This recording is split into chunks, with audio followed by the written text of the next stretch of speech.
Welcome to episode 202 of the Formula One Grid Talk podcast. Today we're here to preview the 2022 Azerbaijan Grand Prix. My name is Ruby Price, and joining me today we have Sophia Richmond from Everything F1. Hi, how are you? I'm good, thanks. Steve Jackson from Formula Shakedown. Good morning. Good morning, good afternoon if you're in the UK. And sports writer Louis Edwards. Hello. Hello. First, if you enjoy this podcast, we'd love it if you could take 5 to leave us a 5-star rating on Spotify or a 5-star review on Apple Podcasts. We'll shout out all of you who do to say thanks. And if you're one of the 69% of people that aren't yet subscribed to the channel, please consider helping us out with a like and a subscribe. But before we get started looking at the race, the big news for this week was that Sergio Perez has signed a contract extension of 2 years with Red Bull, taking the partnership up to 2024. Louis, as the only driver to look comfortable in that second seat since Danny Rick left in 2018, this has got to have been the right decision for both the driver and the team. Yeah, Checo's been doing a mega job since he joined Red Bull. And I think, for a driver who had been waiting, for so long to get a top drive in a team where, race wins are possible, he's really taken it. And he's done an amazing job, not only as kind of a wingman for Max at points, but also he's done great for himself, and he's got himself some good race victories. And last week in Monaco, I think it showed very clearly that he is up for the job at Red Bull. And yeah, I think it's brilliant that Checo's going to stick around. He's a real contender for this year's championship, which I don't think a lot of people would have thought about before the season, but no, he's doing a great job, and I think it's well deserved. Yeah, he is only 15 points off the current championship leader, Max Verstappen, which, at this point last season, we'd basically written off Checo's chances of, fighting in the championship for 2021. Sophia, obviously, we know that his position in that team will, for the most part, always come second to Max Verstappen. It's the way the team's been built around, and he seems happy with that arrangement so long as, when he is leading a race, he's allowed to at least have the chance to win that race. Yeah, definitely. I mean, given the previous race about team orders kind of coming into play, and even Max has said in post-race interview after Monaco, he is a contender. Like, yes, he is his teammate in the Constructors' Championship, but he is still a contender. Like, it is a three-way battle right now. It could be 4 potentially, which is a great thing to have. It's funny with the clip just before they went on to the podium in Monaco, and Perez went to Christian saying, "I think I signed too early." We all knew it was going to happen then, and as great as it is, it does mean, though, obviously, like rumors about Gasly trying to get into the Red Bull team again and everything for that. It now kind of puts a doubt on where Gasly can be this season as well. But Perez has been doing absolutely amazing, like no foot wrong to some extent, minus qualifying in Monaco. But he's doing what he's meant to be doing as technically the second driver for Red Bull. Yeah, and speaking of Monaco, Steve, in the aftermath of Checo's win, we obviously saw some comments from Jos Verstappen saying that Red Bull made the wrong decision to not prioritize Max. Like, obviously, this is what Jos is going to say, but do you think in hindsight Red Bull were right to prioritize Checo, or, at least let them race? Who's Jos Verstappen? Sorry. He's a very over-entitled father. He was that bloke who just circulated around the back for a few years, wasn't he? They basically have to prioritize the driver on the winning strategy at the time. And typically a race like Monaco, especially where we had weather factoring in quite heavily this year, understatement. But especially when you've got weather and basically just a slightly off form weekend for your for the constructors championship rivals, Ferrari. You just have to take advantage of what you've got. And Sergio just had Max's number for the whole weekend. I don't think there was any point where he was looking overly threatening in terms of pace. So, no, I think Jos is entirely wrong. I don't really pay much attention to what he says anyway. So it's basically like beating my head against a brick wall trying to decipher anything intelligent from him. But being diplomatic, from a team perspective. I don't think they can afford to spotlight Max when he doesn't really have a right to, be favoured on strategy when Checo's doing the better job, which he did. Yeah, that is certainly true. Like, it did seem that Checo just got on the pace in Monaco right from the start, almost as a sort of like backlash to what happened in Barcelona. But, moving on to Azerbaijan then, Louis, Checo obviously won last time out. He won the previous Baku Grand Prix after a spectacular tyre failure for his teammate and a revelation about some magic brake buttons for the Mercedes. He's going to be taking this momentum forward to Baku, isn't he? Oh yeah, 100%. Checo is absolutely riding a high at the moment. Monaco is, considered the biggest Grand Prix you can win in Formula One. It is the reason why it is a part of the Triple Crown of motorsports. And now we go to another street circuit. Yes, it may not be as tight and twisty and maybe not require, as much, absolute direct concentration to get around a lap of Baku. He's still going to be feeling great, and just being, going into another weekend, he's had his fun. I don't know if anyone saw the videos of him getting off the yacht in Monaco, but he's had his fun now, and I think he'll be back down. He'll be back down to work. And yeah, as you mentioned, last year he did a great job. And if Red Bull again have another competitive car, with the long straights, it may help Red Bull sort of conquer that sort of slow corner sort of advantage that Ferrari have. So we could see another competitive weekend from Red Bull. And if they are competitive, then I expect Checo to be up there as well. Yeah, absolutely. And Sophia, Max Verstappen, obviously, as I mentioned, had a bit of, a spectacular accident last time around in Baku. Obviously, last time out, finished a race and didn't finish first for the first time in a long time.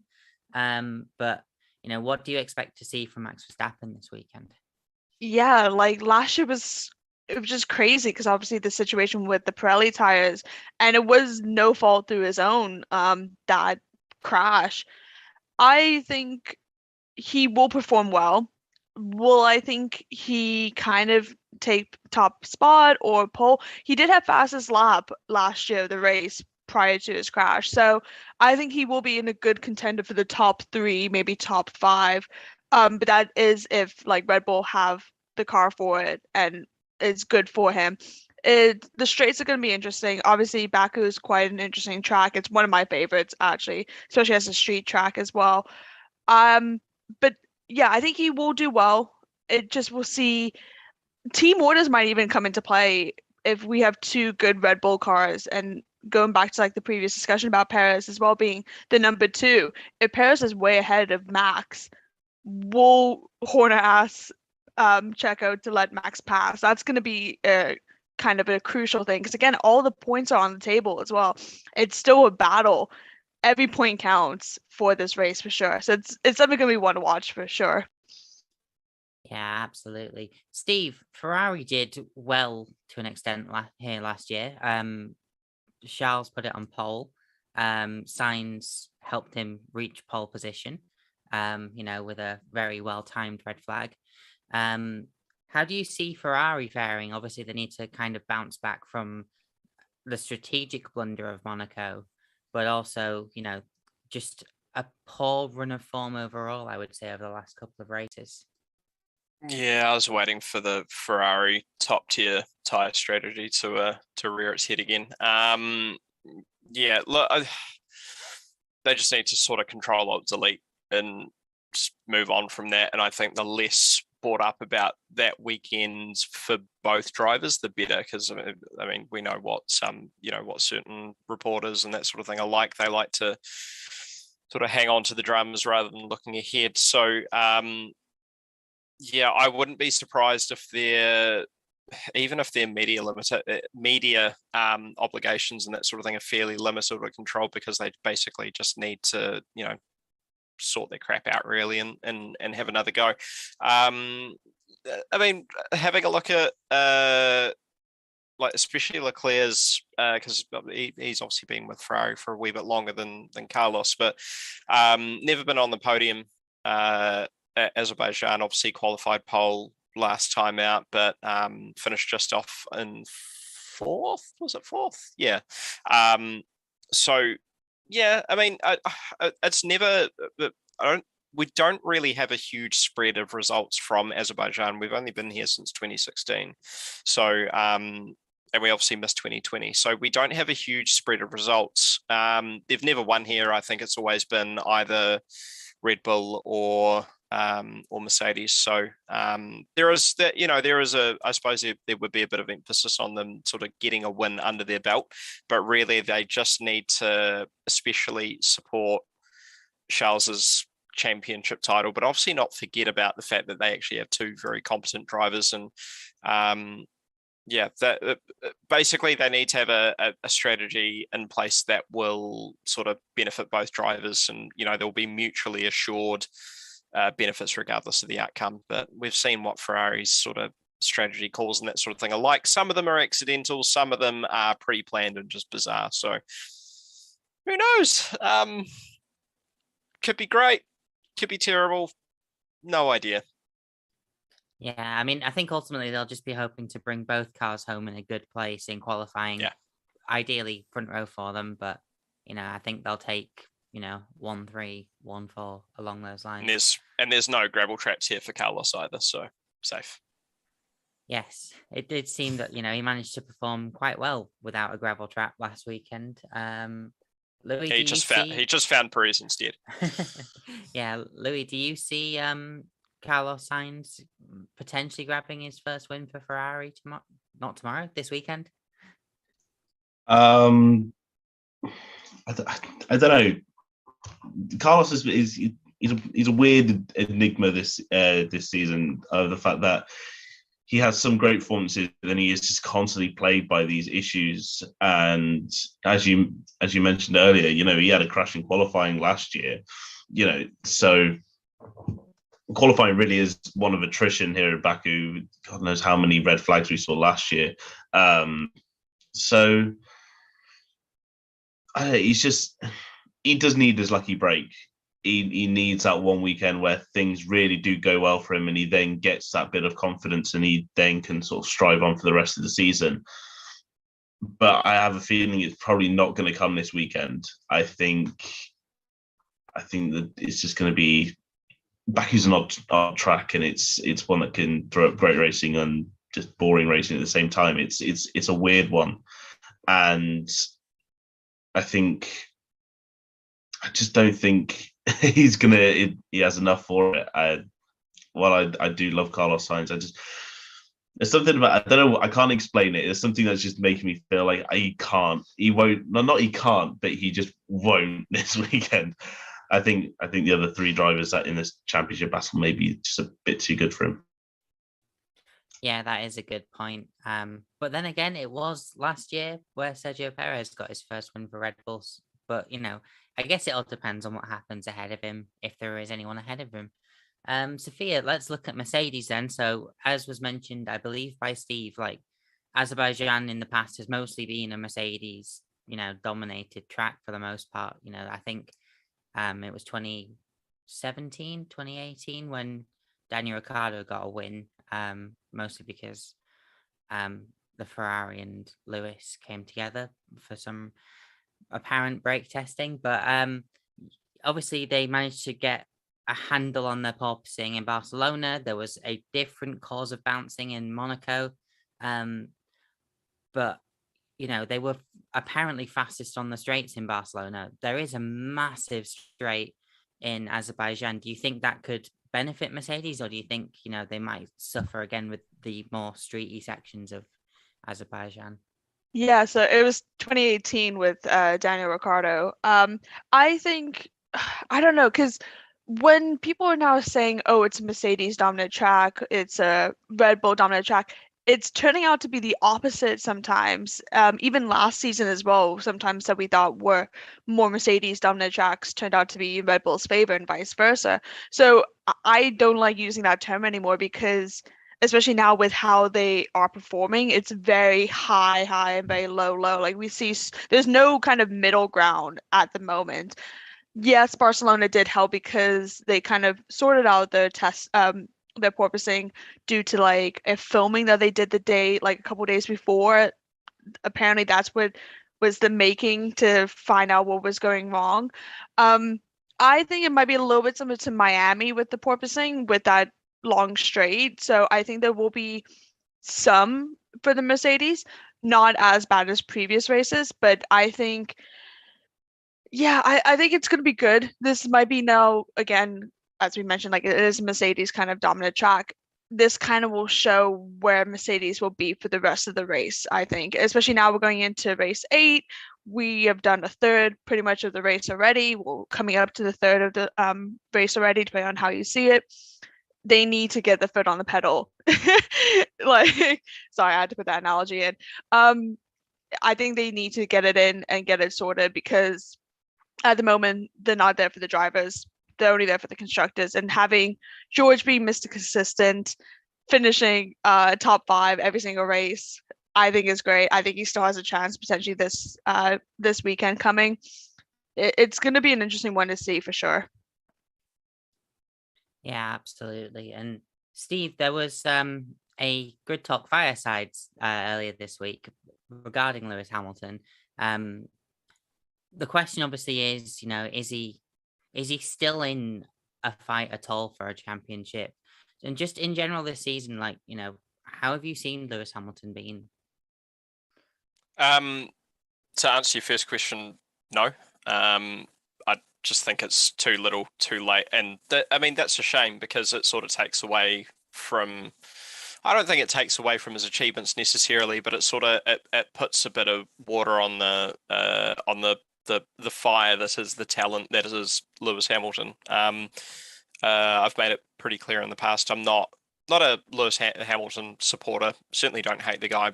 I just support other drivers. But he's just an absolute machine. So it is strange writing him off, but I think that's genuinely just, yeah, there's still too much inconsistency. He's clearly not comfortable with the car. Like Monaco's a pain in the ass track to pass at, but the fact that Fernando Alonso basically parked a bus in front of him for the best part of 40 laps and just wouldn't let him pass, he had no answer for it. And Baku, while it's still wider, I still think the Mercedes is going to struggle here. I think it's actually going to struggle more than most other tracks. It's could be proven wrong, but by the time you reach turn 20, you're doing well over 200 k's an hour, and that's where the porpoising and that sort of thing starts kicking in, and having to square off those corners and that sort of thing with a car that's basically bouncing around. It's just not going to, grip's not going to be consistent, and the thing's just going to lock up. But for Lewis especially, I think it's probably going to be a bit of a challenge mentally more than anything, knowing what you've achieved and then being so far off the mark. And it's not necessarily his fault. I do find it interesting, the people who used to say it's never the car, it's always the driver, are now blaming the car for the poor results, and that is part of it. But it's always been a driver and team combination, and there's clearly a disconnect there, which George is able to get a little bit more out of. But it is pretty evident that the car is a bit of a pain in the ass. And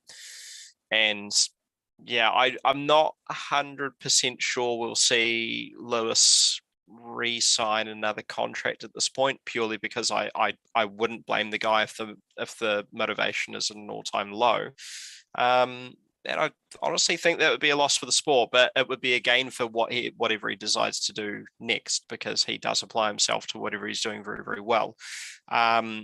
For the here and now, I think Baku might just be another learning opportunity for them. It is a good circuit in that it does give them the opportunity to test their various ride heights at high speed, how the car's going to perform with just sort of straight braking zones into squared off corners. You don't really get much of an opportunity to trail brake here, so they could get some reasonable and usable data for the rest of the year. But yeah, I'm sort of on the fence about this one. I'm not expecting much, but if they turn around and they if they get both cars in the top 10 or top 8 or top 6 or whatever it might be, I think that would be encouraging considering what we saw at Barcelona. Yeah, absolutely. Louis, moving on to McLaren, P4 in the constructors. A pretty good weekend from Lando Norris last time out. A disappointing weekend from Daniel Ricciardo, which is very much the trend that we've seen throughout 2022, to be fair. But some actual contract news that came out this week was that Daniel Ricciardo is the person in the arrangement that has the say on whether he can leave the team early or not. So I think that is one of the things that can kind of put a couple of rumors to bed, but ultimately it comes down to whether Daniel's, comfortable with how he's performing. Do you think there's any chance whatsoever of seeing a strong performance from Danny this weekend? I mean, he's enjoyed Baku in the past. It's certainly been the case. He's had some great races here, including his win in 2017. So it's entirely possible that we could see a bit of a resurgence from Daniel Ricciardo. But I think it's clear that he's not comfortable with the car. I don't.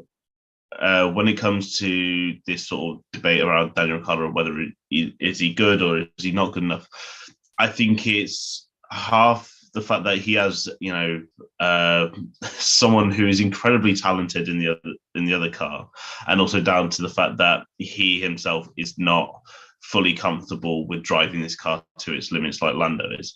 I don't think this comes down to driver performance or driver skill. We all know just how good Daniel Ricciardo is. So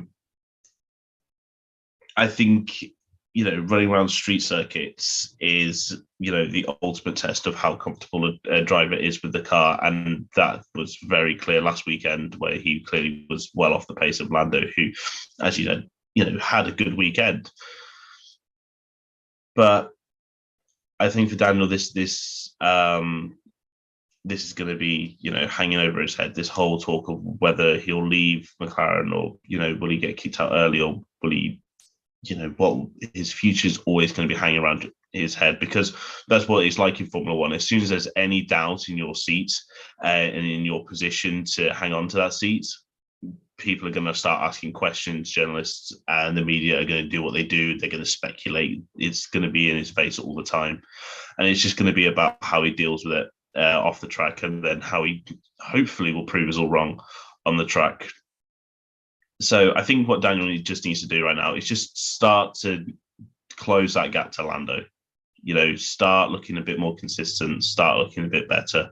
We have to also remember that Daniel's had his fair share of bad luck with mechanical issues this year, and the McLaren hasn't been the best car, not like what we saw last year. So I'm willing to cut him some more slack for the time being, but if things start to get worse and his gap to Lando starts to increase, then that's when I'm going to start asking questions.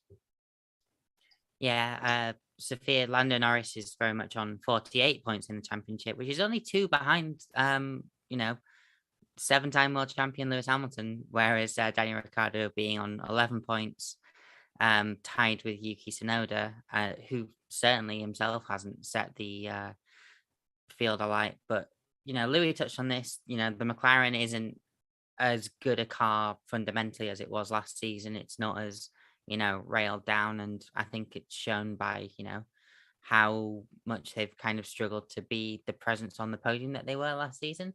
I think it was here Lando Norris last season ended up on the podium, or am I thinking of somewhere else? But it was somewhere else, because Gasly finished third.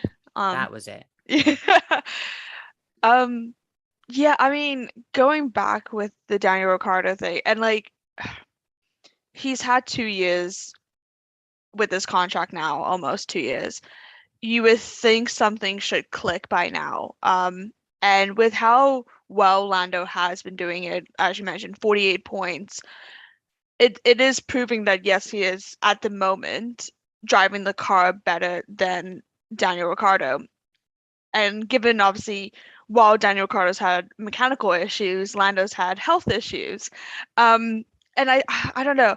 I've been on the fence about Daniel Ricciardo and like the rumors about like driver swaps and everyone leaving, like him leaving, going somewhere else. The FEA writing on his helmet after qualifying in Monaco. Lando has this season so far proven that he is deserving. I think I think he is driver number one now in McLaren, which might be a little bit bold to say, but he has proven himself even last season as well. Like he is doing well for the team and driving this year better than Danny in a car that's meant to be very challenging and still proving doing the points, getting the points, like you said, 48 compared to the 11. That 11 came from Australia and one other race, if I can't remember where the other race came from. Or was the 11 points just straight from Australia, I think? I want to say Barcelona for some reason. I don't think he got points in Barcelona. But no. It had to be one of the earlier races, I think. Wow, I shows don't know. shows the prep that but yeah, I think Lando right now is doing well. He's proving himself as probably the top driver for McLaren, and I think he will get points as well this coming up to Baku as well. And as Louis mentioned as well, streets are proving where the drivers will push to the limits, and Lando has been pushing the limits a lot this season already, and I think street tracks are becoming one of his favorites because he is performing quite well on street tracks sometimes as well. But yeah, McLaren's a weird one because they're not equal at all. Whereas like Mercedes, there's a difference, George over Hamilton, but they're still very close with each other. Whereas Danny and Lando, it's quite a big difference, and even AlphaTauri is doing the same thing in Alfa Romeo. It's quite a surprising one to see. Yeah, it was Imola that Daniel Ricciardo got his other 3 points, and it was Sebastian Vettel that I was thinking of that ended up on the podium as well in Baku last season, which, I mean, you know, if you pull something like that out this weekend coming up, you know, that will be one hell of an achievement for, you know, the Aston Martins that have definitely not been performing well this season. But Steve, on to Alfa Romeo, currently P5 in the championship, very much thanks to your favourite porridge. Yeah, well, when you say one hell of an achievement, I think this is right up there. Bit of a one-man band at the moment, and that's no offence to Zhou Guanyu at all. He's obviously still finding his feet, but I mean, you know, both drivers are, I think, sort of, you know, showing a lot of respect to that team by putting in the sort of equivalent efforts or the respective efforts that they're doing. Yeah, I'm not sure how Bottas feels about all this. He's probably very, like, I imagine he's very, very pleased, but he probably wasn't expecting the upturn in performance that Alfa Romeo have had. Part of that is down to the power unit. Obviously, it's, you know, all the Ferrari power units, all the cars with Ferrari power units in them performing, you know, far better than they did last year, especially, you know, Haas and, you know, the factory team as well. But the other side of it is the Alfa Romeo is just a very, very good car overall, especially with the fact that I think it is the shortest car and I think it's one of the lightest. It should go well around Baku. But then again, I said the same thing about Monaco a wee while ago. I was expecting the Alphas to be right up there, and they were sort of, you know, there but not really doing too much. So good achievement, massive step forward. So, you know, that's good for them, good for their sponsors, that sort of thing. Bad for their prospects next season because they get less wind tunnel and CFD time. But yeah, I think they're probably on the closer to than far away side of car development. I think they've got a very, very good overall concept, and they're not going to be struggling to figure out what's going on, unlike a couple of other teams. So fair play to Alfa Romeo. So far, they've performed very, very well. Wouldn't be surprised if they become the sort of Ferrari development or like junior. I hate using the term junior team, but the Ferrari B team. It would make more sense from a branding perspective. Two Italian brands sort of working together. But then again, Haas are right, situated right next door at Maranello. So bit of a weird situation for Alfa Romeo, just given the way they're structured. Technically, they are still Sauber, but as a marketing exercise, it's going very well. Certainly is a very good marketing exercise. Louis, obviously, Zhou, Guanyu currently 1 point, but a rookie this season. How long do Alfa Romeo, give him the slack and just allow him to develop as a driver before it becomes a bit tedious waiting for him to start appearing in the points a bit more often? Yeah, it's a weird one with Zhou, because if you look back at Monaco last weekend, he had miserable luck, especially in qualifying. He couldn't get his second qualifying run in Q1 done, and that put him right at the back. But he has shown sort of glimpses and of where he could potentially have some good pace and maybe get some good performances in the future. But we're however many races in now. We're only 6 races into the 7 races into the season now, and this is a driver who never showed the greatest. I don't think a lot of people really tipped him for much of an F1 seat, apart from the fact that he had a lot of money and had a lot of Chinese sponsors that were willing to pump a lot of investment into his F1 career. And so I think that's where a lot of people were very skeptical about him coming into Formula One, because whether or not he really had the talent or not, or whether he's just going to be another pay driver like the 2 Canadian clowns that we currently have going around. But it's hard to say with Guanyu, with Zhou Guanyu. I think you have to give him at least a season. I think that's what you have to do with any rookie. No one's ever going to hit the ground. It's rare these days that we see rookies really hit the ground running and be competitive. It's such a step up from F2 to Formula One, a completely different machinery, and it takes time to get used to that. And I think, I give him to the benefit of the doubt at the end of the season. If he's still consistently not in the points and not really getting anywhere with Alfa Romeo, then I think there is then questions of whether his seat is legitimate, and maybe whether or not we should see maybe some, Ferrari drivers, Ferrari Academy drivers get a seat, maybe like the Paul Chair maybe should take that seat off him. I think that's one that's heavily sort of looked at as a good replacement for him. So give him to the end of the season. If he starts picking up the pace and start getting some consistent points, which we know that Alfa Romeo is capable of, then maybe keep him. But otherwise, it's looking pretty bleak. Well, they kept Giovinazzi for several seasons, so But he's the Italian Jesus. Like you can't let him go. Well, they did. But anyway, Sophia, let's look at Alpine. Obviously, El Plan last week was, keep Lewis behind. Do you think Fernando Alonso's game strategy for Baku this time around is just going to be get ahead and keep them behind? Yeah, 100%. I think qualifying is going to play a key factor as well, similar to how Monaco does as well, with how the track is.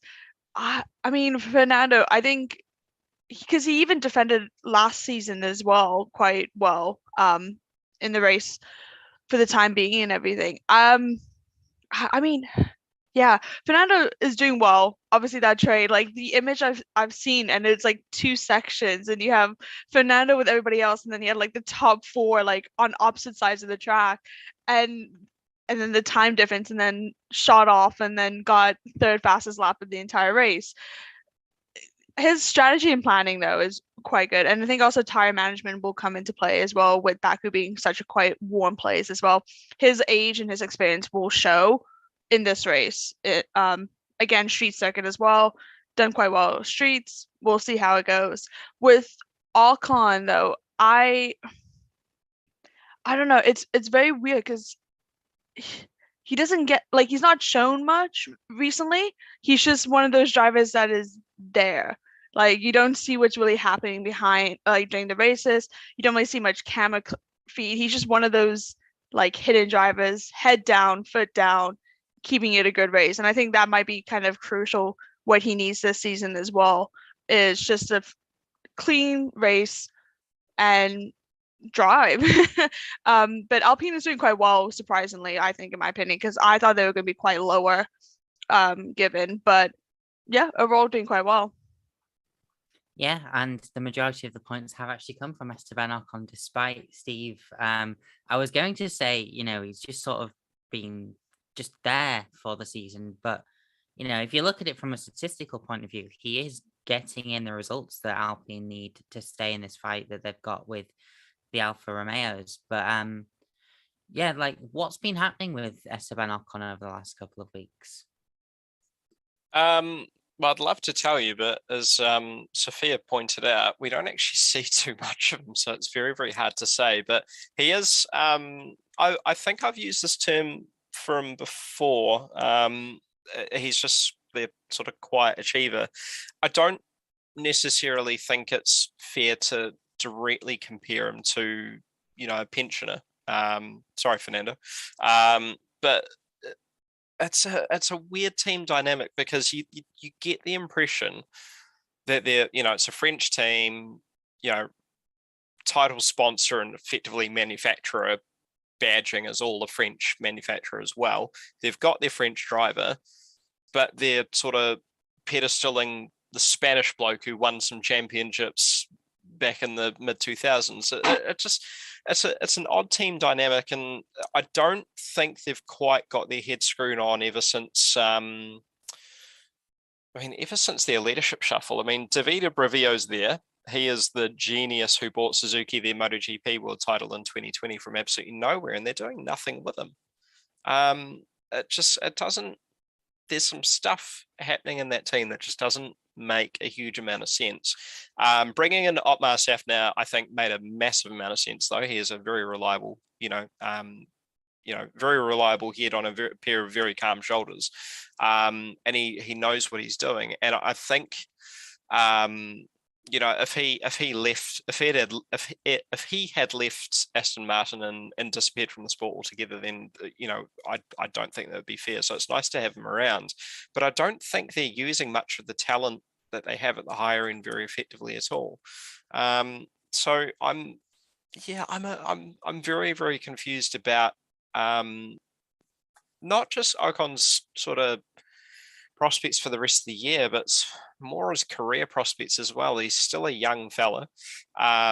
He gave up basically the world with Mercedes. He had his both feet in the door with Mercedes.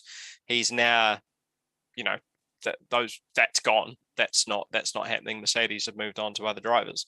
And I'm not convinced that they're convinced that he's the guy they want, which is a massive shame because we've seen brilliant performances from Esteban Ocon. I mean, you look at Hungary, when was it, 2020? 21. No, it's 2021. 2020, yep. Like the man can drive. I think he can drive on a good day far better than the Spanish bloke. But it just, like I said, I just don't think they're putting much weight or faith or commitment behind him. And if they are, we certainly aren't seeing it. But that might just be a TV coverage thing. But I think it extends beyond just who we see in races. We just don't hear that much about him. And it's a shame because I think we need to see more. He's very good. I mean, if there is one thing that every F1 fan can agree on for, a minute, is that the TV direction over the last couple of years has been horrendous. Oh my God. Monaco especially, but I believe they do it they have like something in their contractual clause that they're in charge of dealing with the TV direction themselves. The Monegasque basically have their own sort of TV personnel and that sort of thing for it. And it shows because right as we get to a pass, we see Lance Stroll going over a curb or a celebrity. Yeah, I mean, and there are plenty of celebrities about, but, there's also 20 of them driving around, a circuit, which is what most people are tuning in for. You're paying the money to see them, yeah. Yeah. Louis, let's move on to AlphaTauri, though.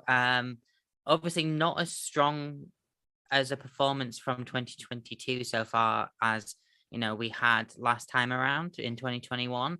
Obviously very different car, still the same driver pairing, and more recently it seems as though Yuki Tsunoda seems to be at least being a bit more consistent than Pierre Gasly, which is not what we're used to seeing at all. Yeah, that kind of then fell flat on his face in Monaco when he had an absolutely horrific weekend. But no, Yuki has been slightly surprising for me. He's been getting there. There's no denying that Yuki Tsunoda is, in terms of raw pace, is very fast, but he is just so prone to errors that it kind of just casts a massive shadow over all of it, the sort of the pace that he has. And yeah, we've seen, well, except from Monaco, we've seen sort of less sort of errors from Yuki. And yeah, I just want him to be consistent, because I think if he's consistent, because it is clear that this car isn't great. Gasly isn't performing as well as we're used to him being. So if Yuki can start to at least look like he's getting closer to Gasly this year, look like he's being more consistent, being less prone to errors. He's had some really awful races where he's just absolutely destroyed his tires. I think Spain comes to mind, where he just could not keep his tires in a temperature range, and it kind of ruined his race. There's definitely kinks that need to be ironed out in that AlphaTauri if they want to be as competitive as the Alpines in front of them, as the Alfa Romeos that are ahead of them. Teams that after last year we would have expected them to be either beating or at least being quite close to competitively. So yeah, AlphaTauri, it's a weird team. they're a weird team. You never always quite know what to expect for them. And then when you've got a driver like Yuki, and who you quite never know how to expect from him from week to week, it can make for a quite odd team dynamic. But if he is more consistent, I think we would see a lot better race results from Yuki. And also I'd hope Gasly can slowly drag that car out of the pits from where it is at the moment. Yeah, absolutely. It is very much a bit of a roll of the dice, trying to predict what AlphaTauri are going to do in a race weekend. But Sophia, Gasly was my driver of the day in Monaco last time out. He made a lot of passes in a circuit where, passing is pretty much impossible, as shown by a pensioner and, a goat, apparently. But Pierre Gasly, obviously on the podium here last season, do you think he's got any chance of, as Louis said, dragging that car out of the pits? I mean, Yuki's ahead of him by 5 points in the Constructors' Champion. This is what I was not expecting from Gasly. Like, Gasly was doing so well last season, and especially with this season as a make or break for him with regarding to where he's going to go, driver contracts. It's proving that he's just not showing up. He made simple mistakes in Miami, for example, with the 2 incidences. He's just not performing as well as he should be for somebody whose seat is on the line and whose contract's on the line. In the nicest way possible, he won't repeat last year. I think the weird format of podium last year with the different tire breaks, the magic button going off, and yeah, like Seb Vettel, as much as we all love Seb Vettel, like unrealistic, I think the podium will be. But with Gasly, I don't know. It's just, I thought he was going to take his lead that he had last season and run with it to prove I'm the number one driver. I want teams to come at me with contracts and seats. And with how he's performing, is just not doing well. And again, like I said, Yuki's ahead of him in the constructors by 5 points. And it's Yuki who we saw in Monaco was the cause of the yellow to green flag every 5 minutes. Like, I don't know. It's a weird one for him. I hope he can finish in top 10 and get the points that he needs, because he is a good driver, but he's just making careless mistakes. And I don't know if it's down to the car, because obviously Yuki's doing the same, but then it's unrealistic to compare Yuki and Gasly in that kind of sense. Or if it's just like he's just making simple mistakes that shouldn't happen, and there's not that much confidence and the stress and worry about where he's going to go maybe next year. And especially now with Perez being re-signed to 2024, this race will be crucial for him. He needs to finish in top 10, no doubt top 5, to kind of solidify that he is a great driver and is demanding a seat for next year. Yeah, absolutely. Now would be the time for him to start, bringing in those performances if he wants to make any, ingrains on the driver market for next season. Steve, Haas, a bit of a weird one. Started off the season very well. Still only one driver with all of the points after a couple of crashes from Mick. But K-Mag has certainly been, he's had the bit between his teeth since he was brought back to the sport for 2022. Yeah, he probably wasn't expecting this sort of January, February this year, was he? Just, he was prepping for the Peugeot hypercar program, and I don't think he had any thought or intention of returning to Formula One. I think he had not burnt bridges, but I think he had sort of shut that door mentally. So that sort of solidifies what I'm about to say. I think he's done an incredible job given, such short prep time. He's been out of the sport for a year. Doesn't sound like a long time, but we've seen drivers leave the sport for a while and come back, and the results can range from disastrous to why bother. So he's done well. Obviously, I think the development or the lack of development side of things is starting to catch Haas up now. And Gunther Steiner has said that they're not in a rush to develop the car. I think there's a very good reason for that. I think they can't afford to develop the car much further, which is a shame because it's got good bones. Mick just needs to stop breaking them. We've had 2 completely written off chassis now, so like detached gearbox and rear crash structures. That's expensive. I can't imagine there's much more in the coffer for major repairs, and I don't imagine they've got much more tubs left. Teams will typically only construct somewhere between 6 and 8, depending on the team and their budget. So they've gone through 2 already. We're not quite at the halfway point through the season, so on one side of the garage it's bit miserable, and on the other side of the garage it's this Danish dude just sort of kicking ass, taking names, and they haven't just sort of really enjoying it. He seems very revitalized, and the team seems to gravitate around him very, very well. So I think regardless of the prospects of Mick's future with the team or in Formula One in general, they can at least lean on Kev to be a good team leader, which I think he suits that role very well. I think he's far more calm and level-headed than Grosjean was, who was obviously prone to outbursts of frustration, and we heard some very public spats between him and Gunther Steiner over especially in the latter years when things were starting to go a bit wrong. Now that things are starting to swing back in the right direction, there's potential for them to, get back to where they were. But I think their Achilles heel at this time is just a lack of money to actually put into the car. I don't think we've seen any upgrades at all. Is that correct? I don't think we've had anything.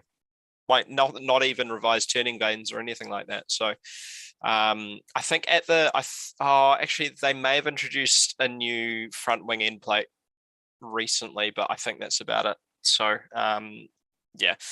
development's going to hamper any sort of ideas of progress, and we can see them starting to shift backwards, relative to the other teams. Sophia's just pointed out, so upgrades happening at Silverstone at the earliest. It's still a little while away. And if that's at the earliest, we could get to, I don't know, seconds to last round of the season, and they turn around and go, here's our new car, which is just utterly pointless. But I think Kev at least is having a really good time. As a endurance racing nut, I was a bit sad to see him leave the Peugeot hypercar program, but really, really happy to see him back in Formula One, and it's nice to see him just enjoying it. Yeah, absolutely. And, as you say, it's hard to introduce upgrades that cost a lot of money when, you've had at least 2 cars completely written off. Louis, I've come back to you again on a not as much of a rookie, but in his second season now. How long is it until Mick can still justifiably not have points? That is a question, because we are talking about Mick Schumacher here. He is Michael Schumacher's son, and that name alone carries so much weight in this sport. We're talking about one of the greatest drivers who'd ever stepped into a Formula One car, and his son, who has been successful in lower categories. He did win the F2 championship, which got him his seat into Formula One. There is some expectation that he would have done well. And I think people were willing to let bygones be bygones last year, because not only was that Haas car beyond woeful, but we all know that Mick is never really that competitive in his first year at any sort of level. It's always been the sort of the way his career has gone. His first season is his learning year, and the second season is where he really emerges. And this year, the only thing he's really emerged into is a wall. And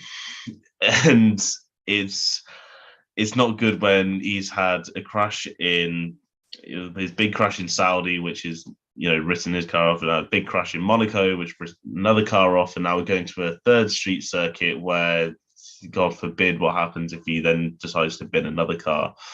I don't know what it is with Mick. And I think people are going to be willing to give him a lot of time just because of who he is. And I imagine Haas will be willing to give him a lot of time because that name for their team is going to bring in a lot of money. I know their one-on-one sponsorship deal that they have with Mick is worth a lot of money, and it's probably the only reason why Gene Haas is not pulled the plug, so far. It's a tricky one. And I think we all, deep down want Mick to do well because he is a Schumacher, and we want that name to continue in the sport. So I think as a fan base, we are going to be willing to give him a lot of time. It took a while for George Russell to get his first points. There's no reason why we can't let Mick have his time to get those points. But there will come a point where we realise, okay, maybe enough is enough, but hopefully we never hit that point. Yeah, absolutely. We hope that, at some point Mick gets his actual racing boots on and, gets a point. The car certainly could do it. Just needs a clean race weekend and a strong race weekend. And of course, we're going to a street circuit next as well. Back-to-back street circuits. Sophia, the Aston Martin, they seem to have finally at least got going, even if their B-spec car for the season isn't quite performing the level they'd want it to. One of the 2 Canadian clowns on the grid, as dubbed by Louis, Lance Stroll, is having the kind of season we expect to hear from Lance Stroll. Sebastian Vettel, obviously, the 2022 car is just not delivering on his expectations. But, is there anything that you think Aston Martin could pull out of the bag this weekend? Or, are we expecting at least one DNF? I don't like the term of DNF. I don't like to see drivers not finishing, but it is Stroll. As we joke about the 2 Canadians and the pay drivers, and the radio when he got knocked out in qualifying Monaco was like nails on a chalkboard to me. I just hope to be fair, I want both Aston Martins to finish. I would hope Vettel to finish in top 10. Is that going to happen on both of those counts? Probably not, because again, Stroll was the one that had the first incident with the Pirelli tires last season. Mind you, I hope Pirelli's kind of gotten the accident sorted and won't happen again, but it wouldn't surprise me if he does spin into the wall at some point that whole weekend, whether it's free practices, qualifying, or the actual race. I like Vettel's ahead of him in points, but that's only 3 points, I think it is. Like Stroll has 2 from one race, or 2 10th place finishes. I think it's just going to be a quiet one. I think Aston Martin's being very similar to how Ocon is in the media recently. It's head down, and if there's anything besides a spin/crash or like a surprise, top 5 or top 10, which has been novelty unheard of this season, that's when we're actually going to get some media coverage. It's going to be a quiet race for Aston Martin, I hope. Just keeping the head down, trying to finish both drivers, finishing maybe with one in the top 10, hopefully. Breaking news, Pirelli reintroduced the Hypersoft for the Baku circuit after, the exciting end to the race that we got last time around. Imagine. Just I think there'll be 5 DNFs in that case then. Baku 2017 or the F2 or GP2 at the time. I can't remember which way around it went, but of 2016. And then we got one of the most boring F1 races of all time. Steve, sticking with Aston Martin, what do you expect from them? Obviously, touching on Sophia's points as well. Just a disaster. I don't know. Oh God, I'm kind of hoping for some controversy so we can get like another Lawrence Stroll kidnap plea video sort of thing going on, because that was just spicy. I don't know. Yeah, I mean, we can joke all day. We can make the joke that Seb's back driving a Red Bull for all I care, because I mean they've basically taken that design and sort of done their own very loose interpretation of it. They've done this before. They've copied homework. They haven't understood it, and it's not quite worked out. And it's just, how long are we going to keep doing this? And I don't know.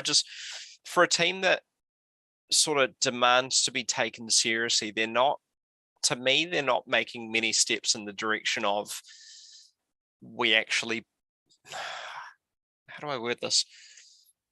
It almost feels like the name Aston Martin doesn't belong just purely on the grounds that the performance doesn't match the history of the brand, or like they've never done well in Formula One. They've done incredibly well in every other discipline that they've applied themselves to, like prototypes or GT3 or whatever it may be. They've done very well. It's almost a shame to see such a well-known and prestigious brand almost dragged through the mud by a business magnate who sort of thinks throwing money at the problem is going to solve it. It's really, really tricky. One driver doesn't belong there, but he's there because of nepotism. The other driver is there with his career wasting away because the car just simply doesn't work. He doesn't work with the car. Car doesn't work for him. You can swing it both ways. The result's the same. It's just incredibly frustrating to watch, and I was expecting far more from this team. When we saw that A-Spec car, when they did their livery reveal, my first thought was, if that is as fast as it looks, every other manufacturer needs to be incredibly worried. It's not worked out. They're obviously trying again with a design they were apparently working on in tandem with the first one. I'm very sorry, I call bollocks on that because it's the Red Bull, but it's not worked. I mean, I just don't know where to start. I don't know where to finish either, because I feel like I'm just going to start going around in circles. But it's frustrating, and I would laugh if it wasn't for the fact that these performances, if they continue, that's a few hundred people out of a job potentially if that team folds and nobody picks them up. I mean, economically, globally, things aren't great right now. I wouldn't be surprised if a team were to fold and nobody steps in to fill that spot, and we're down to 18 cars and 9 teams. It's not feasible. So they really need to get their act together, and soon. They need to honestly get rid of Stroll. Need to get rid of both Strolls, if I'm honest, but I mean, one of them owns the damn team, so we can't really do much there. And they need to sort of accommodate the other driver that they have, who's a 4 times world champion and kind of knows what he's doing. So just, yeah, it's all I have to say without it getting very R-rated. So we'll just leave it there. Yeah. Louis, let's look at Williams. Still at the back of the grid, despite all of their pre-season hype. 3 points, all scored by Alex Albon. What do you think Williams can get off the back this time around? No. It's a sad thing to say about Williams, because after last year we think it's so promising. We could be really looking at a team that could do well, but unfortunately their success last year has kind of hindered them for this year because, of course, of the rules of the less wind tunnel time, less development that they can then put onto this car. It was kind of a blessing and a curse for Williams. But I think we have to respect what Alex Albon's doing. He's not totally helpless in that car. He is actually doing well. He's scoring the points. He's doing what we saw from George Russell in that Williams. Just trying to get absolutely everything out of it. Consistently putting his teammate to shame. And I think Alex will, regardless of where the Williams finish, I think he can walk away from most weekends with his head held high, knowing that he did a good job. Unfortunately, the other driver, definitely should start worrying about his seat, because I think it's starting to become clear that he is not good enough. He's not cut out, and when Williams have someone maybe like Nick de Vries who could step into that seat, or God forbid Roy Nissany with all of his money, his seat is going to be under real threat. So I think we need to really, instead of looking at how badly Williams is, I think we need to start really looking at how badly Latifi is doing and how much he's dragging that team down, because clearly there's something in that car, because Albon is getting decent performances out of it.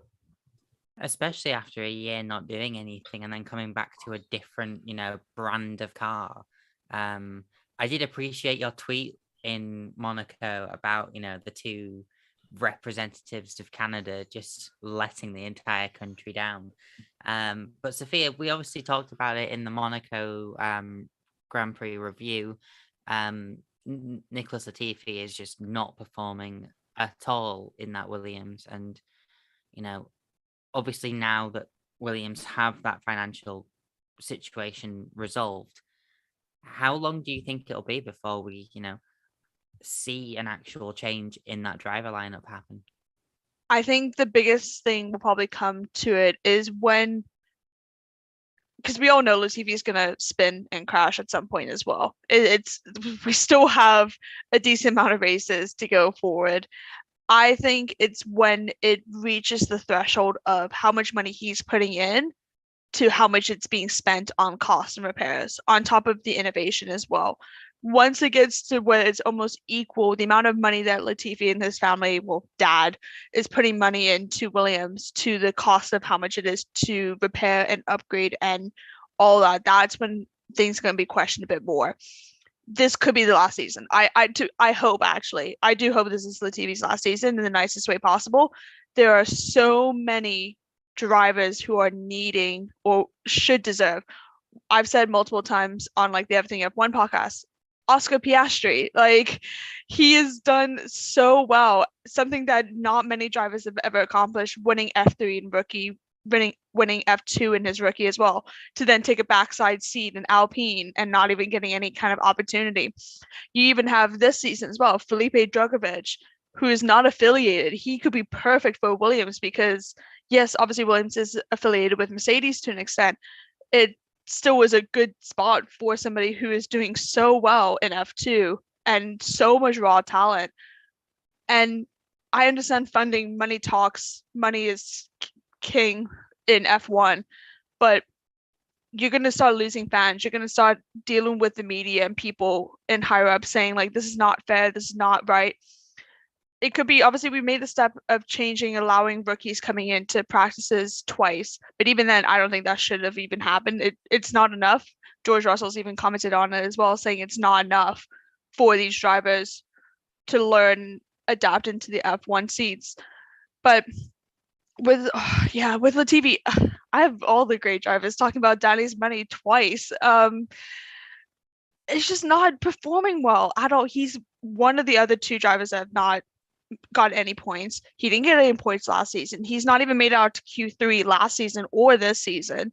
He's not performing well. And again, it's only because of his money that he even has it. But even then, how far will that go? It won't be substantial enough, especially with the cost caps and everything becoming so much more expensive, and the cost of everything and the travels and equipment and everything. It's just not going to be enough. And yeah, I want it to be his last season in the nicest way possible. He can go somewhere else. He can go Formula E, cool, or DTM or IndyCar. Like, he can do something else. Like, there is potentially opportunities for him. Go to the ovals in IndyCar. Perfect. Just need the left corners and that's it. And hopefully not hit the wall. Yeah, like I said, last season I hope, and get somebody new in from F2 or even from reserve drivers this season. Roy Nissany maybe, but he's not doing well in F2 at all. Nick DeVries, I don't see him moving from Formula E into Formula 1, but that's my opinion. But definitely get some new blood into it for this upcoming season for sure. Yeah, and if one thing's for sure, they will be drinking a different coffee in the Williams garages, from 2023. No more Lavazza. Maybe some proper coffee at some point. But yeah, let's now that we've gone through the teams, we need to start looking at some predictions for the Azerbaijan Grand Prix. So, Steve, who's going to be on the top step for you on Sunday? Roberto Moreno in the Andrea motor. No, I'm kidding. No, in Formula One. That was Formula One for a year in 1992. Just marvelous season. I'm gonna go with Charles. I think he'll be a bit angry after Monaco. If he keeps the anger in check, then yeah, I think he'll be pretty good there. So, yeah, that'd be my pick. Yeah, and hopefully no I am stupid moments. Louis, your top step, please. Yeah, I mean, I would love to say Charles, but unfortunately, the Ferrari strategy team has, made me lose faith in Ferrari's ability to, genuinely compete. But to be honest, it's a difficult one. I'm going to put Max, but I'm going to say it's going to be very close, and I'll explain my podium. Sophia? I was torn between those two as well. I think Charles will have a lot of rage to try to put it onto top step, but I think overall it will be Max based off of how well last season was for him. If it wasn't for the Pirelli issue, he probably would have gone top step. So I think it will be Max. I'm going to make my bold prediction now at the same time, and I'm going to say George Russell for a win, because why not? Last season it was George Russell for points. Now it's George Russell for the win. So yeah, the rest of your podium then, please, Steve. I said Charles for the win, so I'm going to be really boring and say Verstappen and then Checo. So Lek Ver Pair. It's the new acronym. Louis, the rest of your podium, please. So yeah, I'm going to go P2 Charles just because I think he'll get pole, but I think he'll then lose the race on on the Sunday through some magical Ferrari master plan. And then P3, I'm going to go. Actually, I'm gonna sort of go with you, Ruby, but I'm going to go George Russell for P3. Never finished outside the top 5 this season, could get a podium. Exactly. It's been very consistent. And as long as, he keeps his nose out of trouble and other people ahead of him that don't keep their nose out of trouble, miracles have happened before in Formula One. Sophia, the rest of your podium, please. I feel like I'm piggybacking on Louis because I've literally wrote it down for doing some work for everything. I've won my podium. So I think it's going to be Max, Charles, and George. For sure. That's I feel really bad. Like I've been piggybacking on you twice now in this podcast. But yeah, that's my prediction as well. Max, Charles, and George. Well, I've already put Russell P1 in a very bold prediction. And then I'm going to say Leclerc and Sainz, hoping for a lack of Red Bulls on the podium myself. But I've already got my bold prediction out of the way, so. Steve, your bold prediction for this weekend, please. Both Mercs out in Q2. Well, that'll definitely stop my bold prediction. I think with the track layout and that, just going back quickly to what I said earlier, they're really going to struggle to actually get that car stopped once it starts bouncing, which I think that porpoising is going to return this weekend. Unless they slam it on the ground and then get a different kind of bouncing and the result's the same. Very valid observations. Louis, your bold prediction for this weekend, please. I'm going to stick with my bread and butter prediction of King Nicholas Latifi for points. You'll get it. Man. You'll get it. Are you sure? It's bold. There's bold predictions. And then he scored points last season. There's no reason why he can't do it again. And how many drivers didn't finish that race because of it? Doesn't matter. Sophia, your bold prediction, please, to round us off. I think. I think both Haas's in the points. So I would say maybe P7 and P10 if I had to go specifics. Get even more specific. Which driver's P7? Oh, Kevin P10? Sorry, Kevin Magnussen. One of my favorite drivers, so I always put him above. As much as I love Mick and I like that, like him in general, it's gonna be P10, and it might be by a 5-second penalty from somebody else. It might be that. Another bold on top of a bold.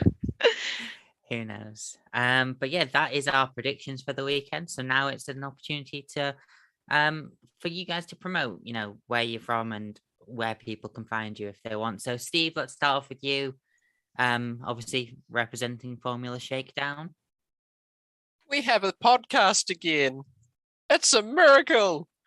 And it's a completely different flavor because we cover all the other stuff that we do on the other Shakedown pages. So Formula Shakedown is part of basically a wider group of motorsport pages on Facebook. So you can find us on Formula Shakedown, Motor Shakedown if you're into bikes and MotoGP and superbikes and Endurance World Series and that sort of thing. And then we've got Shakedown, which is GTs, prototypes, IMSA, that sort of thing. So come find us. Basically, the idea of Shakedown is to have a wholesome, healthy motorsport community where you get the people who wish harm on drivers and so on and so forth to just get away from them. So if you want to get away from them, come and join us. But if you're one of the nuffies who likes to wish harm on any driver, even if they are frankly terrible behind the wheel, don't bother. Thanks. Yeah, stay away from those people as well in general. Louis, where can people find stuff that you do? What do you do? I present this mostly. I'll be honest. So if you want to see more from me, make sure to subscribe to Grid Talk Podcast on YouTube and on Spotify and iTunes and all your favorite podcasting places. Very succinct. And Sophia, you're here representing everything F1. Yep. So we are on all social media: Facebook, Instagram, Twitter, TikTok now, under the username Everything F1 or Join EF1. We have a website that posts articles daily, F1, F2, F3 related. And that's www.everythingf1.com. We do a weekly podcast that gets filmed live on Tuesdays and then released on Wednesdays. We've had some great guests such as like Callum Ilott, Lucas Degrassi, to name 2 or 3. But yeah, absolutely, go and check it out. And similar to Louis, I mostly just present this podcast. So to copy Louis, make sure you're subscribed on all the podcast platforms that we post on. But also, if you want to follow me on socials, it's at Rubes, RUUBEZ. Maybe add a 001 if someone got to me there first. But you'll figure out, there's only one Ruby price. But on that note, Grid Talk is available on YouTube, where most episodes are recorded live. As you will see if you are currently watching this live stream. And we will, maybe get to a post show if enough of you are around for it. But we're also as well on Amazon Fire, Spotify, Google Podcasts, Apple Music, Verbal, Omni Studio, and Pocket Casts. Just search Formula One Grid Talk for our back catalogue of shows with previews and reactions to qualifying and the race results. Please consider supporting the channel on Patreon so we can get mics, lights, and better recording equipment. You can get your hands on some official Grid Talk merchandise on f1chronicle.com/store. And also make sure you subscribe so you're the first to know when each new episode is released. We'll be back soon with plenty of more F1 content. Thank you very much to the panelists for joining me. No worries. Thank you. thank you. Thank you. Thank you very much for listening, and goodbye.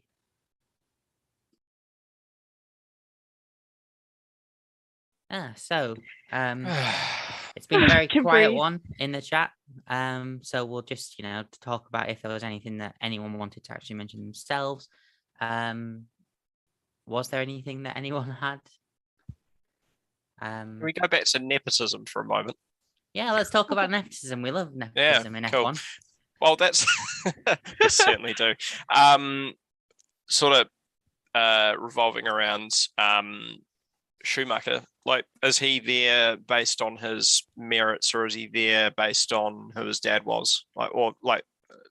How much of that is weighted in terms of his dad being who he is and Mick's own, tangible results? I just find it interesting how, this is his second season now. You'd expect a wee bit more. We do, like Louis mentioned in the show, that he does take a wee bit of time to get up to speed. So we sort of gave him that, gave him a bit of breathing room to get settled in. But, we're halfway through year 2. So how much longer do Haas keep him on before they sort of, flick him and look elsewhere? And who do they get? Here's a good question. I mean, is there anyone really that would want to join Haas at the minute? I think Grosjean. now, yes. No, Grosjean. No. He's too busy punting Jimmy Johnson off every track you can in IndyCar, man. Like, he's quite happy doing that all day long. I don't know. I think Haas is probably a much healthier prospect now than they were a couple of years ago, or even last year. They've gotten January rid of their or February. Yeah, exactly. Once they got rid of the twist in his Russian sponsorship, things started to look up, immensely. But yeah, I don't know. On the one hand, I feel very, very bad for Mick, because he's obviously putting a lot of effort in, and just the results aren't coming. But at the same time, it's a professional sport. You really should be basing this on the merits of the driver, and not, I suppose the brands that they bring with them, essentially. Unless the brand's really crap, like Mazepin, but he's obviously gone now. So Yeah, but I remember. Sorry. But he's won F2. That's the thing as well. There's some drivers who've gotten seats that have not won anything and kind of got into it because of either money or name. He's given a warning by Gunther Steiner as well that he's getting to that point where he does need to start producing. And especially, I think the worst thing is because of how well Kevin's doing is shining a light to how bad Mick is doing. The fact that he's had 2 issues now, the gearboxes, that's £2 to £3 million right there for those 2 crashes on a budget cap.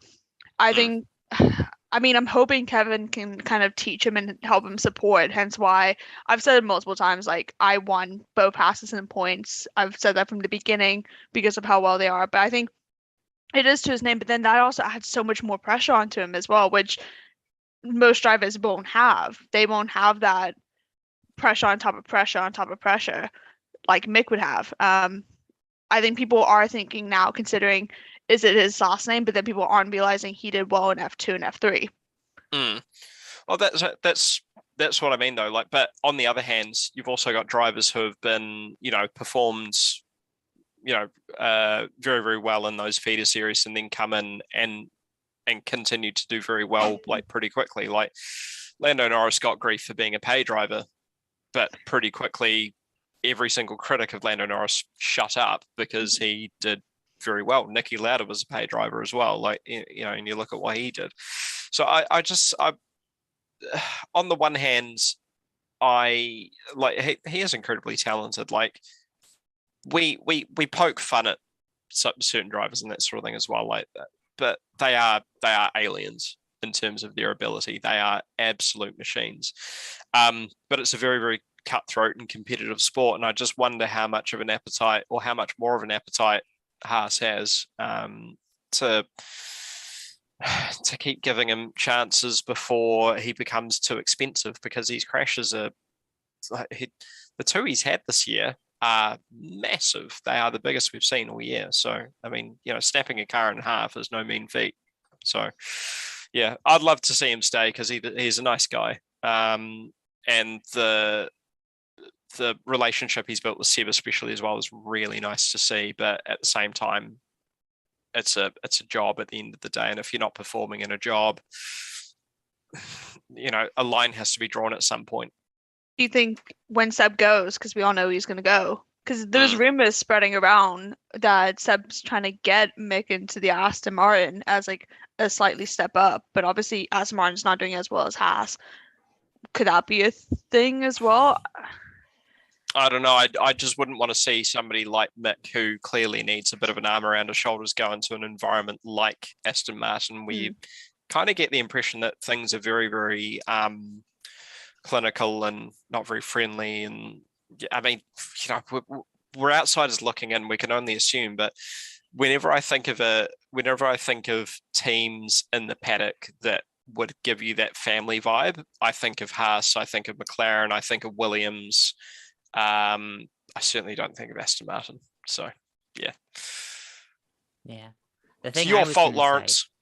The thing I was going to say was when Bernie Ecclestone, I think it was 2012 or 2011, Bernie Ecclestone said about Michael Schumacher coming back that, he'd undone a lot of his reputation by underperforming in, that Mercedes car, which, granted wasn't, the strongest by any means.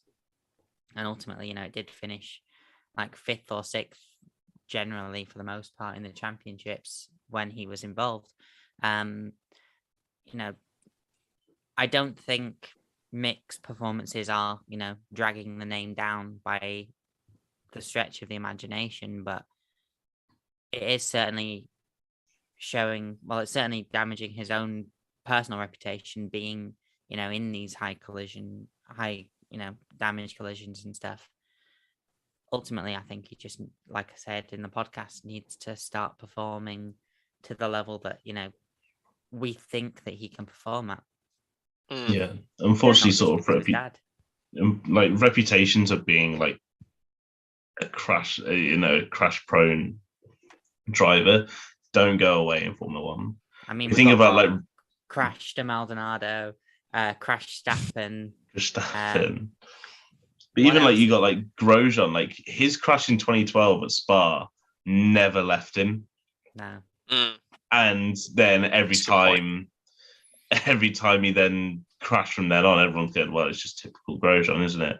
Or Yeah. even when Vettel was going through his weird sort of spinny years at Ferrari, everyone was going, well, it's Sebastian Vettel just doing Vettel things. And yes. So like that's the last thing Mick needs in his second season of Formula One is start being known as someone who is crash prone and and that'll just really undo his confidence if everyone's going, oh, it's Mick Schumacher, he crashes. Yeah. His contract's on the table as well. I've just pulled up an image of like the drivers I've not confirmed, and he's one of them because Kevin signed a multi-year. It wasn't announced how long. His contract's on the table for that. So that's also another discussion, another kind of pressure and stress probably added to him as well. Because if Haas, where else? Yeah. Yeah. Yeah, I mean, the dream is obviously getting him back in a Ferrari car to mirror, the thingy, but 4 years, 5 years of that. That's not gonna happen based on the current performances, especially when you do have Charles performing incredibly well at the minute. Carlos Sainz with the potential to be performing just as well based off previous performances. I think ultimately, if Ferrari win the championship this season, if Sainz gets his win and stuff, there's definitely not going to be a spot in the Ferrari team for the next 2 years at least. Yeah, both Ferrari's drivers are still young and in the upswing of their career. Like, there's not really any sign of them slowing down. Once Carlos keeps it on the track for a bit and his confidence returns, then why would you get rid of such a strong driver pairing? They're both proven drivers. Mick's only known quantity at the moment is to perform at the level he's performing, because we've not really seen him progress beyond where he started, basically. So I think it's unfair to suggest that he can't drive or that he doesn't have a place in Formula One, because we just haven't seen enough of him. But what we've seen so far doesn't really open many doors for him in terms of career progression. He is the reserve driver though, Ferrari. So like it could be that maybe we see him in a free practice. Obviously, we still have the rookies that kind of need to go in, and he doesn't count as one. But maybe Ferrari might want to help him out with Haas, give him like a few free practices, because again, Ferrari are doing quite well, and they will need it at the time, but they could probably give a few laps or a few days away to help solidify that Mick is still the good driver and is needed that Haas seat. Could do that, pull in some strings for that way, but I don't know. It's a weird one with that. Yeah, for sure. To use the common phrase in Formula One, for sure. I think it might be a good chance to call the post show there now. Just it's a very long Ferrari segment, and it's been about 10 minutes. So thank you very much to anyone that's still been watching at this point. It's great having your support. Thank you very much to all you guys that have joined us on the show, and we will see you next week. And there you go, Aidan.